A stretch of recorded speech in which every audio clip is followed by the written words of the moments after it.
I never imagined my own family would betray me like this, yet here I stand in the back of this suffocating courtroom, watching my father's face contort with rage as Mr. Jenkins reads grandfather's will. The mahogany-paneled walls seem to close in with each word, and the musty air grows thicker with tension. My cousin Sophie catches my eye from across the room, then quickly looks away. The Carter family ancestral home, including all contents and surrounding property, is hereby bequeathed to my granddaughter, Emma Carter. My heart pounds against my ribs. The room erupts in harsh whispers, a storm of disbelief and anger.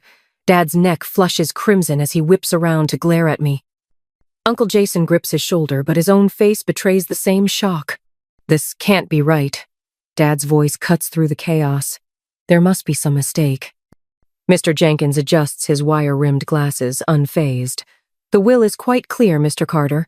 Your father was explicit in his wishes. I grip the back of the wooden bench, steadying myself. The room spins with fragments of memories, last summer's heated argument filtering through the study door as I stood frozen in the hallway. Grandfather's voice, usually so gentle, sharp with anger. I know what you're doing with the company, Robert. Did you think I wouldn't figure it out? Dad's response had been cold, calculated. You're an old man living in the past. Business isn't done your way anymore. Money laundering isn't business, Grandfather had shot back. It's criminal. The memory shifts to 3 months ago, just weeks before Grandfather's death. I'd found him in his study, surrounded by stacks of papers, his face gray with exhaustion. When I'd asked if he was okay, he'd gripped my hand with surprising strength. Promise me you'll protect it, Emma. The house, the legacy, all of it. Don't let them destroy everything I've built. I hadn't understood then. I do now. Emma. Dad's voice yanks me back to the present as he strides toward me, his expensive shoes clicking against the hardwood floor. We need to discuss this immediately. There's nothing to discuss. My voice comes out stronger than I feel. Grandfather made his choice. You don't understand what's at stake here. His words carry a threat beneath their surface. Uncle Jason hovers behind him, conflict etched in the lines around his eyes. The house needs to be sold. The market is perfect right now, and I have buyers lined up. Another memory flashes. Dad's construction company office late one night last month, voices carrying through the thin walls as I'd waited to drop off some paperwork. A man I didn't know speaking in urgent tones. The feds are starting to ask questions, Robert. We need that money cleaned, and we need it fast. My stomach churns. You mean your money laundering operation needs the cash? The words escape before I can stop them, quiet enough that only he and Uncle Jason can hear. Dad's face pales. Watch your mouth, he hisses. You have no idea what you're talking about. But I do. I've seen the signs for months. The mysterious meetings, the shell companies, the way money disappears and reappears through his construction projects. Grandfather saw it too. That's why he did this. The house isn't for sale. I straighten my spine, meeting his gaze. Not now, not ever. You ungrateful little... Dad lunges forward, but Uncle Jason pulls him back. Robert not here, Jason mutters, his eyes darting around the crowded courtroom. I step backward, my heel catching on the carpet. The other relatives watch with barely concealed interest, vultures waiting to see who'll draw blood first. The weight of their stares presses down on my shoulders. Miss Carter. Mr. Jenkins's voice cuts through the tension. There's one more stipulation. The property cannot be sold without your explicit written consent. Your grandfather was quite insistent on this point. Dad's jaw clenches so tight I can see the muscle jump. This isn't over, he growls, turning on his heel. Uncle Jason follows, but not before giving me one last look. Is it warning or sympathy in his eyes? I remain rooted to the spot as the room slowly empties, my mind racing. The house, grandfather's sanctuary, our family's legacy, he left it to me. Not to Dad, not to Uncle Jason, but to me. The responsibility settles heavy in my chest. As I gather my things, my hands trembling slightly, a question burns in my mind. How far will they go to seize what isn't theirs? The answer terrifies me, but I won't back down. Grandfather trusted me with this for a reason. Looking at the will in my hands, I know this is just the beginning. They won't stop until they get what they want, or until I stop them. And right now, I'm the only thing standing between them and everything Grandfather tried to protect. Tell me what you see. I lean forward in Olivia's office chair, my heart thundering as she examines the documents spread across her mahogany desk. The afternoon sun streams through floor-to-ceiling windows, catching dust motes that dance around us like tiny conspirators. Olivia adjusts her wire-rimmed glasses and holds the sale agreement under a digital scanner, her dark eyes narrowing. The pressure points are inconsistent. She taps the screen, zooming in on my supposed signature. See how the lines waver here? And here? She traces the air above two spots where the ink seems to hesitate. Your authentic signatures are more fluid. My stomach clenches as I compare the forged document to my driver's license signature. The forgery is too good. Someone spent serious money to make this happen. Dad's getting desperate. Desperate enough to commit fraud. Olivia's fingers fly across her keyboard, pulling up a digital analysis. Red markers highlight the discrepancies, damning evidence appearing in stark relief. This won't hold up in court. The house is still yours, Emma. Your grandfather made sure of that. A memory surfaces. Grandfather in his study, gripping my hand that last time. Promise me you'll protect it. Asterisk he knew. He must have known Dad would try something like this. Miss Martinez? Olivia's assistant appears in the doorway. Your 3 o'clock is here. Give me 5 minutes. Olivia gathers the documents into a folder, her movements precise and controlled. Emma, we have what we need to fight this. But you should know men like your father when they're backed into a corner. She lets the warning hang in the air. I nod, gathering my purse. I know. Thank you, Olivia. The cafe is nearly empty when I meet Sophie an hour later. She's chosen a corner table, far from the few other patrons. Her hands wrap around an untouched latte, knuckles white with tension. I got your text. She glances over her shoulder before continuing. About the forged documents? Dad's trying to force through a sale. I slide into the seat across from her, keeping my voice low. But that's not why I asked you here. I need to know what else you've seen, Sophie. What else you've heard. Color drains from her face. I shouldn't. Please. I reach across the table, stopping short of touching her trembling hands. You're the only one inside the company who might help me. I know you've noticed things. Sophie's eyes dart to the door again before she pulls out her phone. 2 weeks ago, I was working late. That Uncle Roberthy didn't know I was still there. I recorded this. She slides the phone across the table, an email displayed on the screen. My breath catches as I read. The message is coded, but clear enough. Timeline accelerated. Buyers expect clean transfer by end of month. Jay has arrangements in place for secondary processing asterisk. I is Uncle Jason. Sophie nods. There's more. Check the attachment. I open it, and my heart nearly stops. Account numbers. Shell companies. A complex web of transactions, all flowing through Dad's construction projects. The scale of it staggers me. Delete it, I whisper, pushing the phone back. Right now, and Sophie. I meet her eyes. Be careful, don't let them know you've seen this. She nods, fingers shaking as she erases the evidence. What are you going to do? I think of the house, of Grandfather's study filled with papers I haven't had time to go through, of his last desperate warning. There's something in the house, I say slowly, pieces clicking into place. Something he left for me to find. That's why Dad's pushing so hard to sell it now. Emma. Sophie's voice drops even lower. I got an email yesterday, anonymous. It said there's proof in the house, hidden somewhere. She swallows hard. Proof of everything. My mind races. Grandfather was meticulous, always 3 steps ahead. He wouldn't have left me defenseless against this. The house itself must hold the key evidence that could stop Dad's operation cold. I stand, my chair scraping against the floor. I have to go. Be careful, Sophie calls after me, fear threading through her words. Uncle Robert, he's not just desperate. He's dangerous.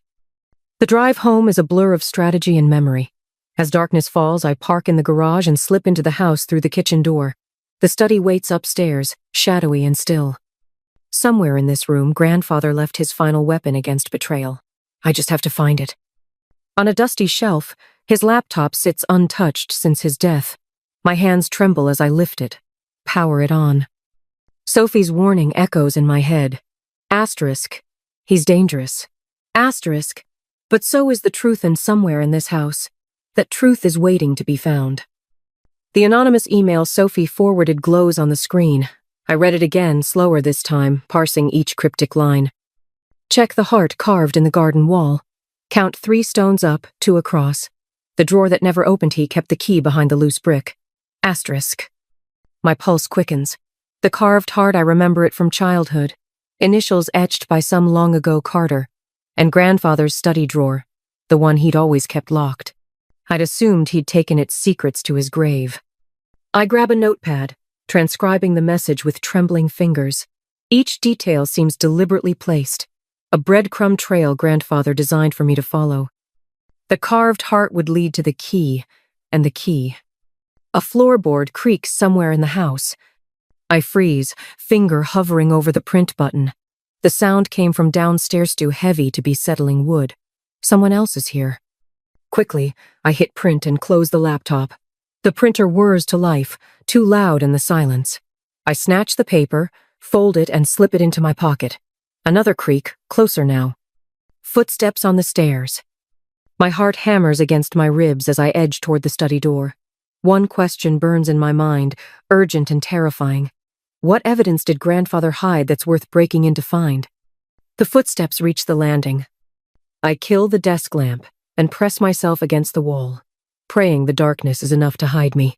Tomorrow I'll follow grandfather's trail of clues.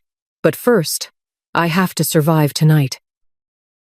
The warehouse stench of mildew and rust fills my lungs as I crouch behind a stack of rotting wooden crates. Olivia and Sophie huddle beside me in the darkness, our breathing shallow and controlled. Through a gap in the crates, a slice of fluorescent light illuminates Dad's face as he paces the concrete floor 20 feet away. Even from here, I can see the sheen of sweat on his forehead. "Time's running out," he snaps at the shadows gathered around him. "The feds are breathing down our necks, and that little brat," the word twists like a knife in my chest, "is refusing to cooperate." A gravelly voice responds from the darkness. "You assured us this would be handled cleanly, Robert." The speaker steps into the light. Vincent Delgado, his expensive suit, a stark contrast to the decay surrounding us. Instead, we've got whispers of an investigation and a paper trail a mile long. My hand tightens around the small recording device in my pocket. Olivia touches my arm, a silent reminder to stay still. "I can fix this," Dad insists, but there's a tremor in his voice I've never heard before. "The house sale will cover everything once it's done." "And how exactly do you plan to make that happen?" Vincent's words drip with menace. "Your daughter holds the keys now, doesn't she?" A muscle twitches in Dad's jaw. "Leave Emma to me. I've got the documents ready. With or without her cooperation, that sale is happening within 48 hours. Sophie stiffens beside me. I don't need to see her face to know what she's thinking. The same thing I am. Forged papers. He's planning to fake my consent. The meeting continues, voices growing more heated as they discuss shell companies and offshore accounts. Each word is another nail in the coffin of the man I thought my father was. Olivia's surveillance equipment captures it all, but the real evidence is branded into my memory. The casual way they discuss fraud, the calculated plans to steal what's rightfully mine. Later, in our makeshift command center, an abandoned office space 3 blocks away, Olivia sorts through the intercepted communications while Sophie paces nervously behind her desk. "He's moving faster than we thought," Olivia says, fingers flying over her keyboard. "Look at these timestamps. The sale documents are already being processed." I lean over her shoulder, scanning the decoded messages. "How long do we have?" "Hours, maybe." She points to a string of encrypted text. "They've got a buyer lined up for tomorrow morning once those papers are filed." "We can't let that happen." My voice is steel, surprising even me. Grandfather trusted me to protect this legacy. I won't let them destroy everything he built. Sophie stops pacing. "Emma, maybe we should talk to Uncle Robert first. Try to reason with him." The memory of his face in the warehouse, cold, calculating, already planning to forge my signature, hardens my resolve. He's had his chance to do the right thing. Now it's time for a different approach.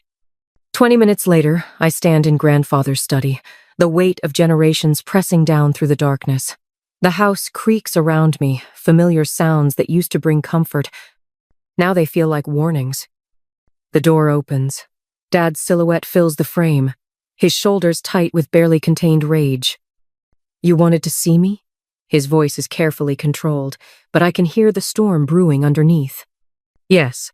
I move to grandfather's desk, place my hands on its worn surface.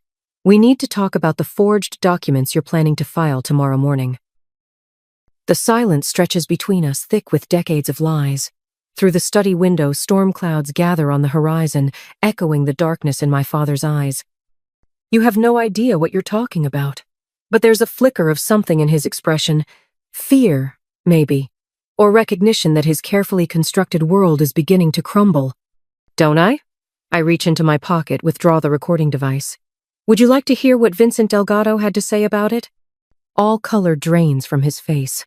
Behind him, Uncle Jason appears in the doorway, his expression caught between loyalty and dawning horror as the truth of our family's corruption finally comes into focus. You stupid girl. Dad's voice trembles with fury. Do you have any idea what you've done? The people you're dealing with are criminals? The word rings through the study. Like you? He lunges forward, hands slamming onto the desk between us. Everything I've done has been for this family. Number. The certainty in my voice stops him cold. Everything you've done has been for yourself. The money laundering, the fraud. You're destroying everything grandfather built. Uncle Jason steps forward, his face ashen. Robert, maybe we should. Stay out of this. Dad whirls on him. Unless you want them looking into your involvement too. The threat hangs in the air, but something has shifted in Uncle Jason's eyes. I see the moment his loyalty fractures, splintering under the weight of too many lies. After they leave, Dad's threats still echoing off the wood-paneled walls, I sink into grandfather's chair, exhausted. Sophie and Olivia hover nearby, their presence a silent comfort as I process what just happened. But something catches my eye, a slight irregularity in the bookshelf behind the desk. Standing, I run my fingers along the spine of the old leather-bound books. There, a gap, almost invisible unless you're looking for it. My heart pounds as I carefully remove the loose panel. Inside the hidden compartment, a weathered journal rests atop a stack of documents. My hands shake as I lift it out, recognizing grandfather's precise handwriting. The first page reads like a confession, a record of everything he discovered about Dad's illegal operations. Emma? Sophie's voice is barely a whisper. What is it? I clutch the journal to my chest, mind racing with the possibilities this evidence represents. It's exactly what we need. My voice catches. Grandfather knew. He knew everything, and he left us the proof to stop them. The study falls silent except for the distant rumble of thunder. In my hands, the weight of the journal feels like both a burden and a weapon. The question isn't just what secrets these pages contain, it's how far I'm willing to go to use them. The crystal chandeliers of the Riverside Conference Hall cast dancing shadows across the faces of Metro City's elite. I adjust my grip on grandfather's leather-bound journal, its presence in my clutch bag both a comfort and a weapon. Across the room, Olivia Martinez catches my eye and gives an almost imperceptible nod. Everything is in place. Ladies and gentlemen, Dad's voice carries across the crowded hall, smooth as aged whiskey. It gives me great pleasure to announce the sale of the historic Carter estate to distinguished developer Ethan Reynolds. My heart pounds against my ribs as Reynolds steps forward, his custom Italian suit and perfectly coiffed silver hair screaming old money. But I know better. 3 days of digging through grandfather's records revealed the truth about Reynolds' empire of shell companies and laundered funds. The Carter estate has been in our family for generations, Dad continues, his rehearsed speech dripping with false sentiment. While change is never easy, neither is fraud. My voice cuts through the murmuring crowd like a blade. Every head turns as I step forward, grandfather's journal clutched in my trembling hands. Or money laundering, for that matter. Dad's practiced smile falters for just a fraction of a second. Emma, sweetheart, this isn't the time or place for. Actually, it's exactly the time. I open the journal to a marked page, my voice steadier than my racing pulse. Would you like me to read what grandfather wrote about your creative accounting practices? Or should we skip straight to the forged documents you used to try and circumvent his will? The crowd's whispers grow louder. Reynolds takes a step back from Dad, his carefully maintained facade cracking. From her corner, Olivia pulls out her phone, no doubt alerting our contacts in law enforcement. You ungrateful little. Dad starts forward, but freezes as Sophie emerges from the crowd, a USB drive held high. "The encrypted emails are all here," Sophie announces, her voice shaking but determined. "Every transaction, every shell company, every penny laundered through the construction projects." The room erupts in chaos. I catch fragments of shocked conversations, Carter construction, federal investigation. All this time. Dad's neck flushes crimson as his criminal associates begin to edge away, distancing themselves from the impending fallout. Uncle Jason hovers uncertainly at the edge of the crowd, conflict etched in every line of his face. "You have no idea what you're doing," Dad snarls, closing the distance between us. "The people I'm involved with are currently being investigated by the FBI. I cut in, keeping my voice low. "Did you really think Grandfather wouldn't leave evidence? That he wouldn't protect his legacy?" A phone rings, cutting through the tension. Olivia answers, her face lighting up with grim satisfaction. "Detective Hayes," she says, loud enough for those nearby to hear. "Yes, we're all still here at Riverside Conference Hall. You're 5 minutes out? Perfect." The color drains from Dad's face. He looks around wildly, but his allies have already begun to scatter. Reynolds is nowhere to be seen. Even Uncle Jason has disappeared into the crowd. I grip the journal tighter, feeling the weight of Grandfather's trust, of his faith in me. The tide of power has turned just as he planned, just as I promised him it would. "It's over, Dad," I say softly, watching his empire crumble in real time. "Grandfather knew what you were doing with the company. He made sure I would have everything I needed to stop you." Across the room, I catch glimpses of dark suits and badges as law enforcement begins to filter in through the side entrances. Dad sees them too. His face contorts with a mixture of rage and fear that makes him look like a stranger. "This isn't over," he growls, but the threat in his voice rings hollow now. I think of the house, Grandfather's sanctuary, our family's true legacy. Not a fortress for laundered money or a pawn in Dad's schemes, but a home built on integrity and trust. Everything Grandfather fought to protect, everything he entrusted to me. "You're right," I say, standing my ground as Detective Hayes approaches. "For you, it's just beginning." The courtroom buzzes with whispers as Dad strides toward the podium, his Armani suit a sharp contrast to his unraveling composure. Camera flashes punctuate the tension like lightning before a storm. I grip the edge of the wooden table, steadying myself as his words slice through the air. "My daughter is young, naive. His voice carries that familiar patronizing tone that used to make me shrink into myself. Not anymore. She doesn't understand the complexities of business, of family legacy. If she continues down this path making these wild accusations," he turns to face me directly, eyes glinting with barely contained rage. "There will be consequences that can't be undone." The threat hangs heavy in the air. A reporter's pen scratches against paper somewhere behind me. I catch Sophie's eye across the room. She gives me the slightest nod, and something in my chest steadies. "I have evidence," Dad continues, "of certain indiscretions that would be devastating if made public. Emma, please." His voice softens, dripping with false concern. "Don't force my hand." Olivia Martinez, my attorney, shifts beside me. We've prepared for this moment, anticipated every move. The weight of Grandfather's journal presses against my side where it's tucked into my briefcase, along with the stack of financial records that will shatter Dad's carefully constructed facade. I stand, and the room falls silent.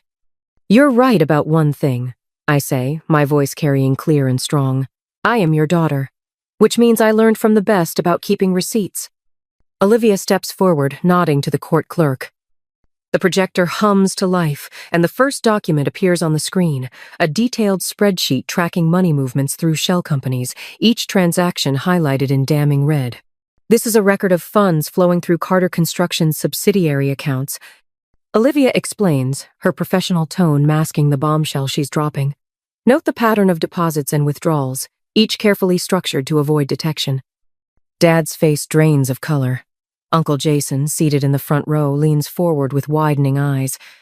"But that's just the beginning," I continue, pulling out Grandfather's leather-bound journal. "This contains detailed observations of every suspicious transaction, every late-night meeting, every shell company created over the past 5 years. Grandfather didn't just suspect what you were doing, Dad. He knew. He documented everything. The journal trembles slightly in my hands, not from fear, but from the surge of adrenaline coursing through me. Dad takes a step forward, his composed mask cracking. "You're making a mistake," he hisses, low enough that only those closest can hear. "Everything I did was to protect this family's future." "Number," I meet his gaze. "Everything you did was to protect yourself." Olivia advances to the next slide. Copies of forged documents bearing my supposed signature, authorizing the sale of the house.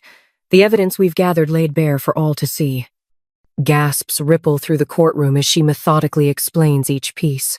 The forensic analysis proving the forgery, the intercepted emails discussing the scheme, the network of offshore accounts waiting to receive laundered funds. Dad's criminal partners shift uncomfortably in their seats. I recognize some of them from those suspicious meetings at the construction office. Men in expensive suits who now look like they're calculating their fastest escape routes. "Miss Carter," Judge Reynolds' voice cuts through the tension. "These are serious allegations. Mr. Carter, do you wish to respond to this evidence?" Dad's jaw clenches so tight I can see the muscle jump. The same tell he had that day in the study with Grandfather. His silence speaks volumes. "Your Honor," Olivia continues, "we have Detective Marcus Hayes of the Financial Crimes Unit present and prepared to testify about the ongoing investigation into these matters." Something snaps in Dad's eyes. He spins toward Uncle Jason, who's already half rising from his seat. "You told them," he snarls. "You spineless." "Order!" Judge Reynolds' gavel crashes down. But it's too late. The carefully maintained veneer of the respected business leader crumbles as Dad lunges toward his brother. Courthouse security moves in swiftly, and I watch my father, the man I once admired, once feared, being restrained as Detective Hayes approaches with handcuffs at the ready. The cameras flash faster now, capturing every moment of his undoing. I remain standing, my heart pounding, but my voice steady as I speak one final time. "The house stays in the family, Dad. Just not your version of it." Uncle Jason rises slowly from his seat, his face ashen. The entire courtroom holds its breath as he makes his way to the center of the room. His hands shake as he straightens his tie. "I need to make a statement," he says, voice rough. "About the forgery. About everything." His eyes meet mine, filled with a mixture of shame and relief. "Emma's telling the truth. I helped Robert create those documents. I watched him build this whole scheme, and I did nothing to stop it." Sophie steps forward next, her heels clicking against the hardwood floor. "I have testimony as well, Your Honor. Dates, times, conversations I witnessed. The threats made against Emma when she refused to comply." The room erupts in chaos as Detective Hayes moves forward, officially placing Dad under arrest. The charges ring out clear and damning. Money laundering, fraud, conspiracy, forgery. Each word, another nail in the coffin of his reputation. I watch as they lead him away, his shoulders finally slumping in defeat. The man who once towered over my world now seems smaller somehow. Behind me, I hear the rapid-fire clicks of camera shutters, documenting every moment of this public reckoning. The judge calls for order, but I barely hear him. My mind is already racing ahead to what comes next. The questions that will need answering. The legacy that will need rebuilding. Grandfather's words echo in my memory. "Promise me you'll protect it, Emma. The house, the legacy, all of it." I did, Grandfather. But standing here in the aftermath, watching the family I knew crumble and reshape itself, I can't help but wonder, what will rise from these ashes? The house is safe, the truth is out, but the real work, the work of healing, of rebuilding, that's only just beginning. Dawn spills through the restored stained glass windows, painting the foyer in fragments of amber and sapphire. I run my fingers along the freshly polished banister, breathing in the scent of lemon oil and history. The grandfather clock in the corner, the one that marked so many Carter family moments, ticks steadily, a heartbeat restored. "Miss Carter?" Jorge, the restoration supervisor, approaches with a tablet in hand. The last of the historical photographs have been mounted in the East Wing gallery. I follow him down the hallway, where dozens of black and white photos now line the walls in gleaming frames. There's Grandfather at 20, standing proud in his army uniform.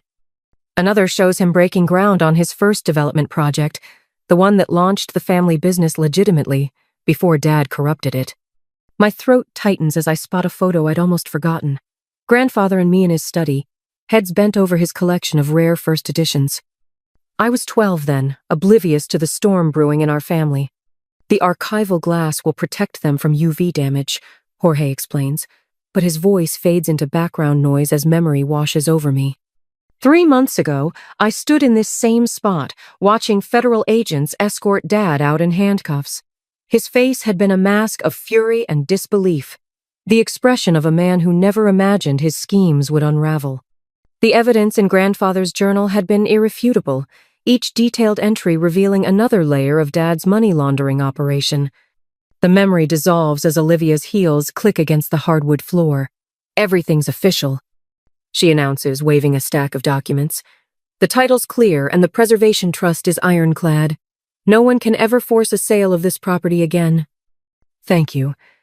The words feel inadequate for everything my attorney has done, but she waves off my gratitude with a warm smile. Sophie appears in the doorway, a box of old photographs in her arms. Found these in the attic. Thought they might fit the gallery. My cousin, no, my friend now, sets the box down carefully. It's amazing in here, Emma. Uncle Frank would be proud. The three of us move to the living room, where morning light streams through newly restored windows. The antique furniture, each piece chosen by Grandfather over decades, gleams with fresh polish. On the mantel, his collection of vintage fountain pens catches the light. I'd found them tucked away in his study, along with the journal that changed everything. Hard to believe this was the same house, Sophie muses, sinking into a leather armchair. Remember how dark it felt during the will reading? Now it's like it can breathe again. I finish, understanding exactly what she means. Olivia spreads the trust documents on the coffee table. The community outreach program is ready to launch whenever you are. 3 local families have already applied for the educational grants. My chest swells with something that feels like purpose. The house will never again be a fortress of secrets and lies. Instead, it's becoming what Grandfather always envisioned, a place of learning, growth, and second chances. Through the bay window, I watch volunteers preparing the garden for tomorrow's community gathering. They're planting wildflowers in beds where nothing grew for years, the colors a riot of purple, yellow, and white against rich soil. One bed has been reserved for the rose bushes Grandfather loved, the ones Dad ordered removed years ago. They'll bloom again next spring. The Grandfather clock chimes 10, its sound resonating through rooms no longer choked with tension and deceit.